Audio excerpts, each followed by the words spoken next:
Picture this. Archaeologists break open an ancient Egyptian tomb and find themselves face to face with over 300,000 mummified cats. That's not a typo. 300,000. It's like discovering the world's most exclusive cat cemetery, where every feline got the VIP afterlife treatment. But here's the real mystery. How did cats go from wild predators stalking the desert to divine beings worthy of golden temples and royal worship? The answer lies with Bastet, a goddess who perfectly embodied both fierce protection and sensual grace. She wasn't just another cat-headed deity. She was the ultimate fusion of everything we still love about cats today. Independent yet loyal, mysterious yet comforting, wild yet domestic. Bastet didn't start out as the gentle house cat goddess we know today. In the Old Kingdom, around 2686 BCE, she was a full-blown lioness deity of war. Picture her with massive claws, a roaring mouth, and the kind of presence that made enemy armies think twice about their life choices. Early temple reliefs show her as a fierce lioness standing beside pharaohs in battle. She was basically the ancient Egyptian equivalent of a military attack helicopter. Deadly, powerful, and absolutely terrifying to face. The priest called her she of the ointment jar because warriors would anoint themselves with her sacred oils before battle. But something fascinating happened during the Middle Kingdom period. Artists started depicting Bastet with a domestic cat head instead of a lioness. It wasn't a sudden change, more like a gradual makeover that took centuries to complete. Think of it as the world's slowest image rebrand. This transformation wasn't random. Egyptian society was becoming more sophisticated, more focused on home life and family protection. People needed a goddess who could guard their households, not just their battlefields. Bastet evolved to meet this need perfectly. Archaeological evidence from Bubastis shows this shift clearly. Early temple foundations reveal lioness statues, while later layers contain thousands of cat figurines. The papyrus texts tell the same story. References to Bastet the Fierce gradually became Bastet the Protector. What made Bastet special was how she differentiated herself from Sekhmet, the other major feline goddess. While Sekhmet remained the goddess of destruction and divine vengeance, Bastet became the goddess of protection and joy. Same family, totally different personalities, like having a sister who's a bouncer and another who's a therapist. The sacred city of Bubastis became her headquarters around 2000 BCE. Located in the Nile Delta, it was perfectly positioned for trade and pilgrimage. The city's prosperity grew alongside Bastet's popularity. Talk about a goddess who knew how to pick prime real estate. Early textual references describe elaborate rituals where priests would feed sacred cats the finest foods. These weren't just any cats. They were Bastet's earthly representatives. Each one lived better than most humans, sleeping on silk cushions and eating from golden bowls. Some cats really do have 9 lives, and apparently ancient Egyptian ones lived all 9 in luxury. Why did ancient Egyptians go absolutely crazy for cats? The practical reason was simple: grain storage. Egypt's wealth depended on storing massive amounts of wheat and barley. Rats and mice could destroy entire harvests, causing famine and economic collapse. Enter the domestic cat, nature's perfect pest control system. But the spiritual reasons run much deeper. Egyptians believed cats could see into the spirit world. Their nocturnal habits, glowing eyes, and mysterious behavior convinced people they were supernatural beings. Ever wonder why your cat stares at empty corners? Ancient Egyptians thought they were watching invisible spirits.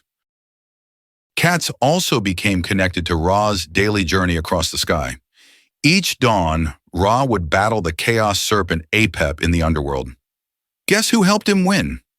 That's right, a giant cat deity would slice Apep's head off with a knife. Every sunrise was basically a victory lap for Team Feline. The legal protections for cats were absolutely insane by modern standards. Killing a cat, even accidentally, carried the death penalty. Herodotus wrote about Greek merchants who accidentally killed cats and faced angry mobs. The punishment was swift and brutal. Apparently, ancient Egyptians took "don't mess with cats" very seriously. When cats died naturally, Egyptian families would shave off their eyebrows in mourning.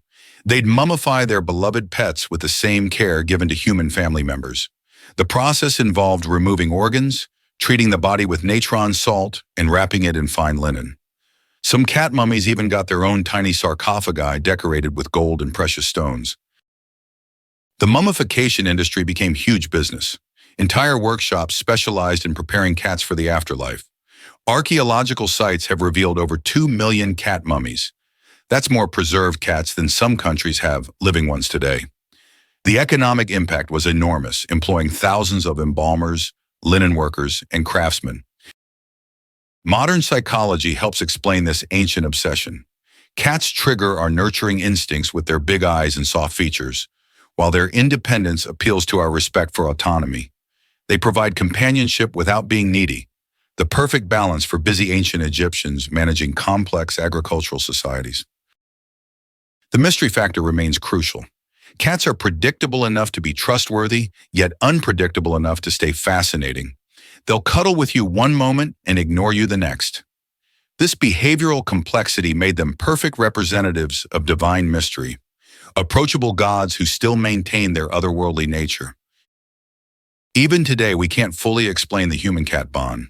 We've domesticated dogs to be obedient servants, but cats domesticated themselves to be equal partners.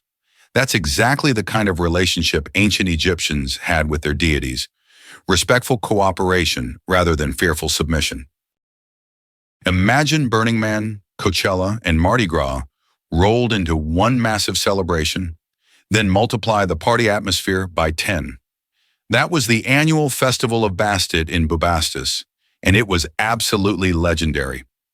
Herodotus called it the most spectacular religious celebration in the ancient world, and this guy had seen some serious parties.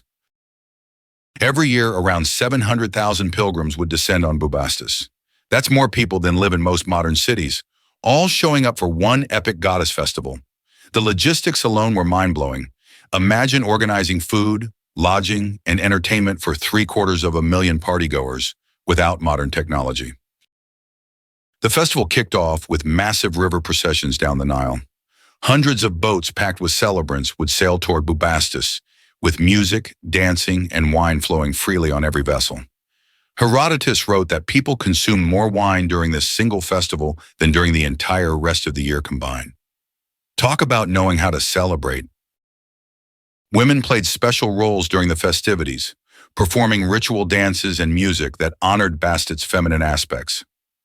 These weren't quiet, solemn ceremonies. They were joyful explosions of sound and movement. Sistrum rattles created rhythmic beats, while flutes and lyres provided melodic accompaniment. The noise could be heard for miles around. The temple complex at Bubastis was designed specifically for crowd control and spectacle. Archaeological excavations reveal massive courtyards, multiple entrances, and sophisticated drainage systems. The priests knew they were running the ancient equivalent of a mega festival and planned accordingly. Even the gift shops were impressive. Vendors sold Bastet amulets, cat figurines, and blessed oils to eager pilgrims. Religious tourism generated enormous wealth for the region. Local businesses prepared all year for the festival season, stockpiling goods and hiring extra workers. Innkeepers, food vendors, boat operators, and craftsmen all depended on Bastet's annual celebration for their livelihood. It was like having Black Friday every year, but with more wine and fewer trampling incidents. The economic impact rippled throughout Egypt. Pilgrims came from every corner of the kingdom, bringing money, goods, and cultural exchange. Provincial governors would time tax collection around the festival, knowing people would have extra cash from tourism-related businesses. Bastet wasn't just a goddess, she was a one-cat economic stimulus package. The celebrations weren't just about partying, though there was plenty of that. Pilgrims came seeking healing, fertility blessings, and protection for their families. They'd leave offerings at the temple, food for the sacred cats, jewelry for the goddess, and prayers written on papyrus scrolls. The temple complex became a massive ancient database of human hopes and fears. Modern parallels are striking. Like Burning Man, the festival created a temporary community where normal social rules relaxed. Like music festivals today, it combined spiritual experience with entertainment. Like Vegas, it offered escapism and indulgence in a controlled environment. The more things change, the more they stay the same. Archaeological evidence shows the festival's impact lasted year-round. Bubastis remained a major pilgrimage destination even during off-season months. People would travel specifically to visit Bastet's temple, much like modern tourists flock to religious sites in Rome, Jerusalem, or Varanasi. The goddess had created the ancient world's first major tourism industry. Bastet wore many divine hats, but her role as protector of women and children made her especially beloved. Egyptian mothers would pray to her during childbirth, believing her feline instincts would guide them through labor safely. Bastet amulets have been found in countless domestic contexts, sewn into children's clothing, buried under house foundations, and worn by pregnant women. Temple artwork reveals her nurturing side beautifully. Relief carvings show Bastet surrounded by kittens, symbolizing maternal care and family protection. She's often depicted holding an ankh, symbol of life, in one paw while blessing children with the other. These weren't abstract theological concepts. They were practical, spiritual insurance policies for worried parents. Household shrines dedicated to Bastet were incredibly common. Archaeological excavations of ordinary Egyptian homes reveal small altars with cat figurines, offering bowls and burned incense remains. Families would leave daily offerings, bread, milk, small fish, asking for her protection over their domestic lives. She was basically the ancient equivalent of a home security system with personality. But here's where Bastet gets really interesting. She was also a goddess of sensual pleasure and fertility. Ancient Egyptians didn't separate physical joy from spiritual devotion the way many modern cultures do. Bastet embodied this integration perfectly. She could bless your bedroom activities just as readily as she'd protect your nursery. Surviving prayers to Bastet reveal surprisingly intimate requests. Married couples asked for passionate relationships, unmarried people sought attractive partners, and everyone wanted healthy, enjoyable love lives. The goddess represented pleasure as a divine gift, not something shameful or sinful. Talk about a healthy attitude toward human nature. Temple festivals included ritualized celebrations of sensuality that would make modern audiences blush. Sacred dancers performed movements that honored the life-creating forces Bastet represented. Wine flowed freely, couples engaged in public displays of affection, and the atmosphere was charged with joyful, life-affirming energy. These weren't orgies. They were spiritual celebrations of life's creative energies. Bastet's dual nature, fierce protector and pleasure goddess, made her uniquely appealing to both men and women. Men respected her power and sought her protection in dangerous situations. Women connected with her maternal instincts and celebrated her feminine mysteries. She offered something for everyone without playing favorites. The goddess balanced these seemingly contradictory aspects beautifully. She could be a gentle mother cat with her kittens and a fierce lioness defending her territory. This reflected real feline behavior. Any cat owner knows their sweet pet can transform into a furry tornado when threatened. Bastet captured this duality in divine form. Her connection to music and dance added another layer to her appeal. Priests and priestesses used rhythm and movement to honor her, creating worship experiences that engaged the whole body. These weren't stuffy, formal ceremonies. They were joyful celebrations that made people want to participate. Religion as pure fun? Bastet invented that concept.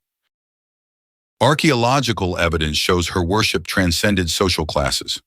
Royal tombs contain elaborate Bastet statues made from gold and precious stones. Poor families buried simple clay cat figurines with their dead. Rich or poor, everyone could access Bastet's protection and blessings. She was democracy in divine form. The goddess even influenced ancient Egyptian fashion and beauty practices. Women wore cat-eye makeup to honor her, used oils scented with her sacred perfumes, and decorated their jewelry with feline motifs. Beauty became a form of worship. Every time an Egyptian woman enhanced her appearance, she was channeling Bastet's power. Modern Western cultures often struggle with Bastet's integration of spirituality and sensuality. We tend to compartmentalize these aspects of human experience, creating artificial divisions between sacred and secular love. Ancient Egyptians recognized that physical pleasure, emotional connection, and spiritual devotion could all be expressions of the same divine energy, a lesson worth remembering today. The Egyptian pantheon was basically one big dysfunctional family, and Bastet had her share of complicated relationships. As daughter of Ra, the sun god, she held a prestigious position in divine society.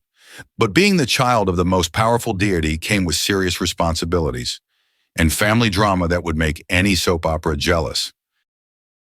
Her relationship with Sekhmet was particularly complex. Both were feline deities, both were daughters of Ra, but they represented opposite aspects of divine power. Sekhmet embodied destructive force, plague, war, and divine vengeance.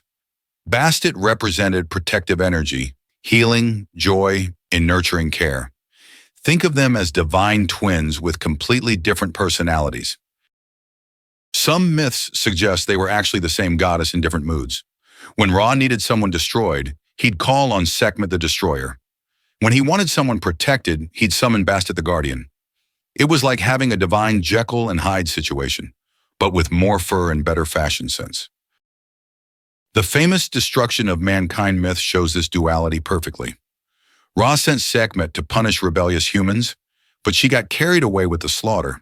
To stop the bloodbath, the gods had to trick her into drinking beer dyed red to look like blood. When she sobered up, she transformed into gentle Bastet. Even ancient gods had anger management issues. Bastet's interactions with other feminine deities created interesting theological dynamics. Her worship sometimes overlapped with Isis, the great mother goddess, creating confusion about which deity to approach for specific problems. Temple priests had to carefully explain the differences. Isis for major life crises, Bastet for daily protection and domestic happiness. The goddess also had complicated relationships with Hathor, another deity associated with love and pleasure. Both goddesses offered similar blessings, but their worship styles differed significantly. Hathor's ceremonies were more formal and aristocratic, while Bastet's celebrations were more accessible and fun-loving. It was like choosing between high-end classical concerts and popular music festivals. Divine politics played out in temple competition too. Cities would promote their patron deities by claiming superior power or more impressive miracles. Bubastis priests insisted Bastet was more effective than competing goddesses, while other temples made counterclaims. Religious marketing existed even in ancient times. These divine relationships reflected human social structures perfectly. Egyptian families dealt with sibling rivalry, parent-child conflicts, and competitive relationships just like the gods did. By giving their deities human-like personalities and problems, Egyptians made their religion more relatable and emotionally satisfying. Archaeological evidence shows how these divine relationships played out in worship practices. Some temples featured multiple deities together, suggesting cooperative relationships. Others kept certain gods separate, implying theological conflicts or competitive worship communities. Even divine roommates needed their own space sometimes. Don't let Bastet's domestic cat appearance fool you. She was still a formidable warrior goddess when the situation demanded it. Egyptian soldiers carried her amulets into battle, believing her feline instincts would help them survive combat. Military papyri describe pre-battle rituals where commanders would pray to Bastet for protection and strategic wisdom. Her role in cosmic warfare was even more impressive. Every night, as Rhea's solar boat traveled through the underworld, Bastet would help fight the chaos serpent Apep. Artistic depictions show her as a massive cat wielding a knife, slicing through Apep's coils while Ra watches approvingly. She was basically the ancient equivalent of a divine special forces operative. This nightly battle wasn't just mythological entertainment. It represented the eternal struggle between order and chaos that defined Egyptian worldview. Bastet's participation proved that even domestic, nurturing deities had warrior aspects when protecting cosmic stability. Sometimes the mama cat had to bring out the claws to keep everyone safe. Egyptian armies used feline imagery as psychological warfare too. Battle standards featured cat designs, shields bore Bastet's image, and war chants invoked her protection. Enemy forces facing Egyptian troops saw themselves confronting not just human soldiers, but divine feline power. Imagine charging into battle and realizing you're fighting a goddess's chosen warriors. The goddess's military applications extended to fortress protection as well. Archaeological excavations of Egyptian military installations reveal Bastet shrines built into defensive walls. Soldiers would leave offerings before dangerous missions, seeking her blessing for successful reconnaissance or safe return from enemy territory. She was their divine backup system. Her connection to night vision made her especially valuable for stealth operations. Cats hunt most effectively in darkness, using superior eyesight and silent movement to catch prey. Egyptian spies and scouts prayed to Bastet for these same abilities, hoping to gather intelligence without detection. She was the patron saint of ancient Black Ops missions. Modern military units still use animal symbolism for similar psychological reasons. From the Navy SEALs to the Army Rangers, predator imagery projects strength, cunning, and lethal capability. Bastet pioneered this concept thousands of years ago, proving that feline power has timeless appeal in warfare contexts. The goddess also protected against supernatural enemies. Egyptian magical texts describe spells invoking Bastet against demons, evil spirits, and cursed objects. Her divine claws could supposedly tear through magical barriers that stumped other deities. She was like a spiritual bouncer, keeping the otherworldly riffraff away from law-abiding citizens. Death didn't end the relationship between Bastet and her worshippers. It actually intensified it. Egyptian funerary practices revealed deep belief that the goddess would continue protecting people in the afterlife. Tomb paintings frequently show Bastet guiding deceased souls through the underworld's dangers, using her feline instincts to navigate otherworldly hazards. The elaborate cat cemeteries discovered by archaeologists tell amazing stories about ancient Egyptian priorities. At Bubastis alone, excavations have revealed over 300,000 mummified cats in dedicated burial grounds. These weren't just random pet graves. They were organized necropolises with designated sections for different types of feline burials. Wealthy families spared no expense on their cats' afterlife preparations. Premium mummification packages included removal of internal organs, treatment with expensive natron salt, wrapping in finest linen, and placement in decorated sarcophagi. Some cat mummies wore golden masks and jewelry worth more than most people's annual income. Talk about pets living and dying in luxury. But the most fascinating aspect was Bastet's role as psychopomp, a divine guide for souls transitioning between worlds. The Book of the Dead frequently mentions her assistance during the judgment process, where deceased hearts were weighed against the feather of truth. She would advocate for souls who had treated cats kindly during their lifetimes, essentially providing character references to the afterlife court system. Family tomb decorations often featured Bastet protecting the deceased from underworld dangers. These weren't just decorative art, they were functional magical protections. Ancient Egyptians believed painted images held real power, so a tomb wall showing Bastet defeating demons would actually provide that protection throughout eternity. It was like installing a divine security system that never needed maintenance. The emotional significance of these practices reveals deep human needs for continued connection after death.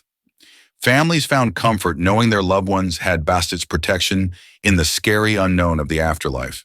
The goddess represented continuity. The same divine power that protected homes and children would continue safeguarding souls in their eternal journey. Archaeological evidence shows these beliefs cross social boundaries completely. Royal tombs contain elaborate Bastet imagery alongside priceless grave goods. Poor families buried simple clay cat figurines with their dead, achieving the same spiritual protection with humbler means. Death was the great equalizer, and Bastet's protection was available to everyone. The goddess's afterlife role also extended to fertility and death, the ability to be reborn into new existence. Her connection to life-creating forces made her an ideal guide for souls seeking regeneration. Ancient Egyptians believed death was just another birth process, And who better to help than a goddess associated with motherhood and new beginnings? Even the massive scale of cat mummy production reveals fascinating economic and social dimensions.